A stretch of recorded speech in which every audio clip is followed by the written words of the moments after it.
आत्याचा dance, Parcha जल्लोष, राज ठाकरेंसह दिग्गजांची उपस्थिती, शरद पवारांशेजारी प्रफुल्ल पटेल, योगेंद्र पवारांच्या लग्नातील फोटो. राष्ट्रवादी काँग्रेस शरदचंद्र पवार पक्षाचे युवा नेते आणि अजित पवारांविरोधात निवडणूक लढलेल्या योगेंद्र पवार यांचा विवाह सोहळा आज मुंबईत थाटामाटात संपन्न झाला. सगळ्यांच्या नजरा या सोहळ्याकडे लागल्या आहेत. पवार कुटुंबातील या हाय प्रोफाईल विवाह सोहळ्याला राज्याच्या राजकारणातील अनेक दिग्गज नेते मंडळींनी हजेरी लावली. विशेषतः पवार कुटुंबातील प्रमुख सदस्य या निमित्ताने एकत्र आले होते. मात्र अजित पवारांची अनुपस्थिती दिसून आली.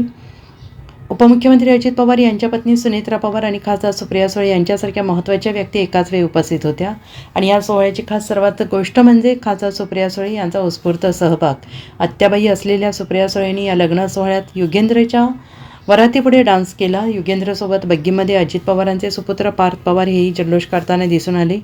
तर या लग्न सोहळ्यासाठी राजकीय आणि बॉलिवूडमधील दिग्गज मंडळींचा सहभाग असल्याचं पाहायला मिळालं. अभिनेत्री सागरिका घाटगे पाटील लग्नाला उपस्थित होत्या. अजित पवार यांचे संपूर्ण कुटुंब या लग्न सोहळ्याला उपस्थित होते. सुपुत्र जय पवार, होणारी पत्नी ऋतुजा पाटील यांच्यासोबत होते. तर अजित पवारांच्या राष्ट्रवादीचे नेते प्रफुल्ल पटेल, भाजपच्या पूनम महाजन याही उपस्थित होत्या. दरम्यान इंदापूरमधील सभा संपल्यानंतर अजित पवारांनी बारामती तालुक्यातील माळेगाव नगरपंचायतीच्या सांगता सभेला हजेरी लावली.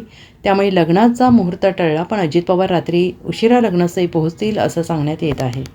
Bureau report, SBN Marathi, Mumbai.